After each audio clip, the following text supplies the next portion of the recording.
ये एक पुरानी साड़ी से बनी हुई ड्रेस है। अब आगे मैं इसको कटिंग और स्टिचिंग के साथ आपको दिखाती हूँ। चलिए देखें कैसे बनी। मैंने आपको बताया था कि मेरे पास एक ये पुरानी साड़ी पड़ी थी जिससे हम कोई ड्रेस बनाते हैं। क्योंकि ये रंग बहुत ज्यादा डल सा है और वर्क भी कुछ खास नहीं है, तो हम इंडो वेस्टर्न में चलेंगे। सबसे पहले मैं इसका पल्लू पोर्शन अलग कर लेती हूँ।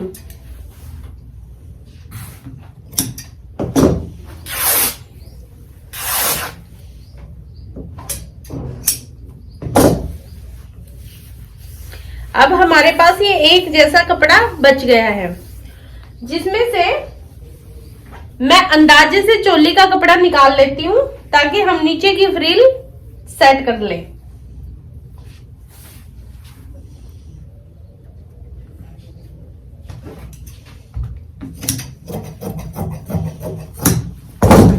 अब हमारे पास ये कपड़ा है जिसमें हमें फ्रिल बनानी है।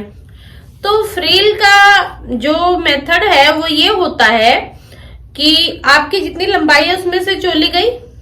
जैसे मेरे को अगर 50 की बनानी है तो मेरी 15 चोली की लेंथ है, तो वो निकल जाएगी, यानी कि फिर रह जाएंगे 35। अब 35 में अगर 2 फ्रिल करनी है तो हम बराबर बराबर भी कर सकते हैं अगर इंडो वेस्टर्न है तो। और नहीं तो क्या है कि कई बार हम जैसे बहुत ज्यादा खिचड़ी प्रिंट होता है तो ऊपर की फ्रिल थोड़ी सी कम करके नीचे की थोड़ी सी 2 इंच ज्यादा कर देते हैं, जिससे कि नीचे वाली जो फ्रिल की लुक है वो ज्यादा हैवी और चौड़ी आती है, वो भी अच्छी लगती है। पर मैं इसकी इक्वल ही करूंगी। अब हम अपनी चोली के लिए इनर को कटिंग करते हैं। इनर को कटिंग मतलब कटिंग में कोई ज्यादा वो मेथड नहीं होता है, वही 4-5 चीजें होती है जो आपको ध्यान रखनी होती है। वही फ्रंट, मोढ़ा,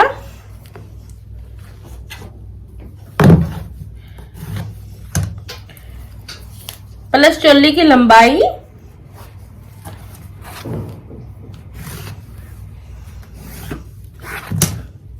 आपकी प्लेट,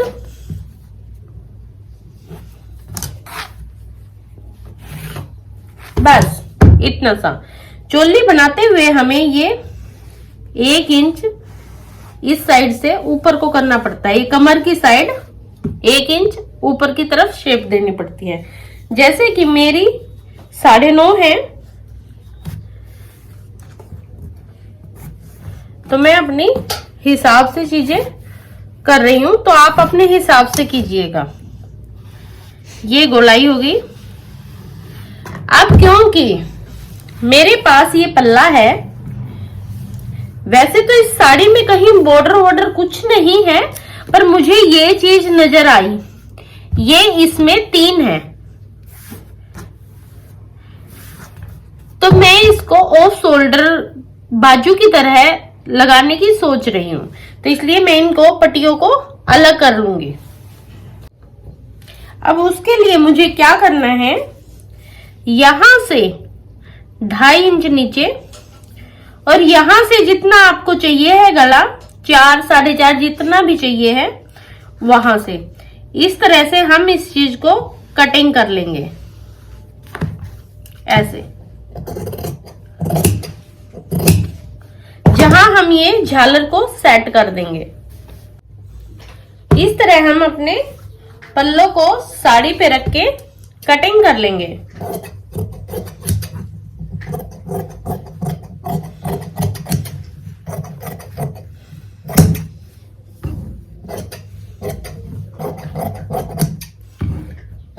ये मैंने दोनों पल्ले इकट्ठे काटे थे, इसलिए फ्रंट की मैंने कटिंग नहीं की थी, उसका निशान लगाया था, वो मैंने अब कर दी है।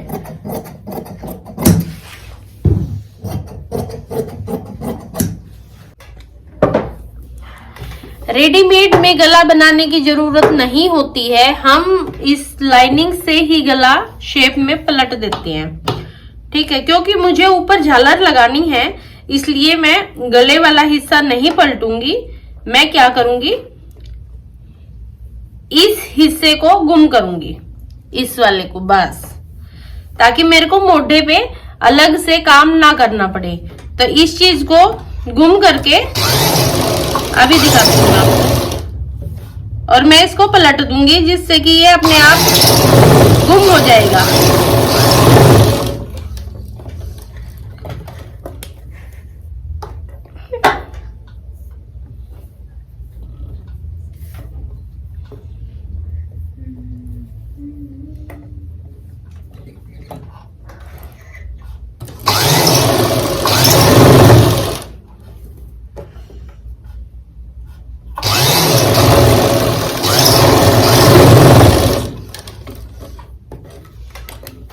ये देखिए, अब इसको मैं ऐसे पलट दूंगी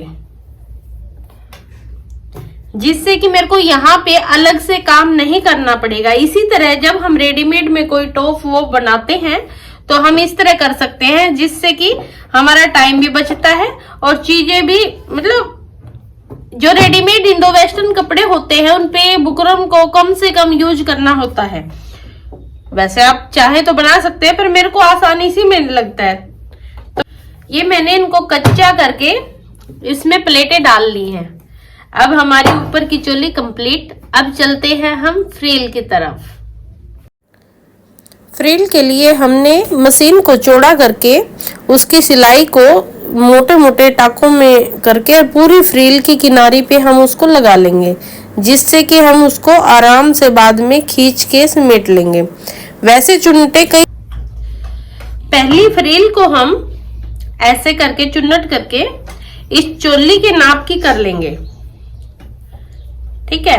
और दूसरी फ्रिल को हम इसके नाप से चुन्नटे सेट कर लेंगे। वो हमें इसके साथ जोड़नी है, जो नीचे वाली फ्रिल है उसके साथ, और ये वाली इस चोली के साथ। तो इसलिए चोली को पहले तैयार किया है ताकि हमें लेंथ मिल जाए और हम इसको चुन्नटों को इसके साथ सेट कर दें। और अब जैसे ही ये सेट होगी फिर हम तीसरी, यहाँ मतलब दूसरी लेयर की झालर के लिए हम इस तरह एक इसको राउंड में झालर को सेट कर लेंगे। अब इसको हम अपने मतलब शोल्डर के अकॉर्डिंग इसकी चुन्नटों को सेट कर लेंगे। उसके बाद हल्का सा उसके अंदर रबड़ डालना है, तो उससे थोड़ा सा लूज रखना है। पहले हम चोली की फिटिंग को फाइनल कर लेंगे। ये मैंने अपनी बाजू लगाने के लिए ले लिया। अब हमें क्या देखना है कि देखिए, यहां से और यहां तक हमारा जितना आता है उसमें 2 इंच का प्लस करके उतनी हमें कॉटन की पट्टी लेनी है, क्योंकि हमें इलास्टिक दाबनी है। तो ये इससे थोड़ी सी 2 इंच ज्यादा, ताकि वो चीज थोड़ी सी मतलब चुन्नट सी नजर आए। तो इसलिए मैंने इसको 11 इंच का ले लिया है। अब मैं इसको यहां पर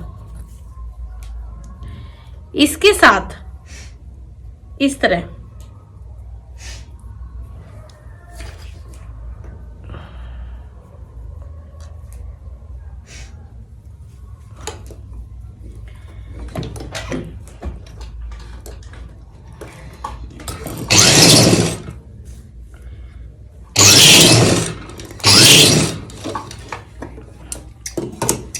एक हिस्सा इससे और एक हिस्सा इससे। अब मैंने इस पट्टी को इस तरह ज्वाइंट कर लिया है। तो इस झालर को जो कि मैंने ये राउंड में बनाई थी,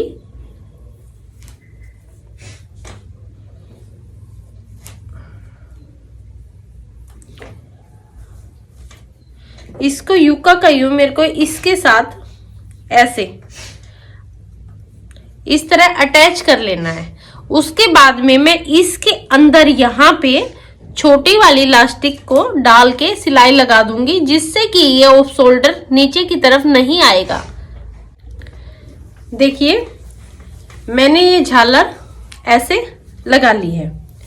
अब आपको क्या करना है, इलास्टिक इसके अंदर नीचे से यहां से यहाँ से 1 इंच वाला लास्टिक मैं दाब दूंगी। और लास्टिक हमें कितना लेना है, ये हमारा ये चीज जो ये कंधे का है, ये नाप लेके इससे 5 इंच आप कम कर दीजिए लास्टिक को, और वही लास्टिक फिर आपको इसमें डालना है। ये अब आपकी मिड्डी बनके तैयार हो चुकी है। आप इसको पहन के एंजॉय कर सकते हैं।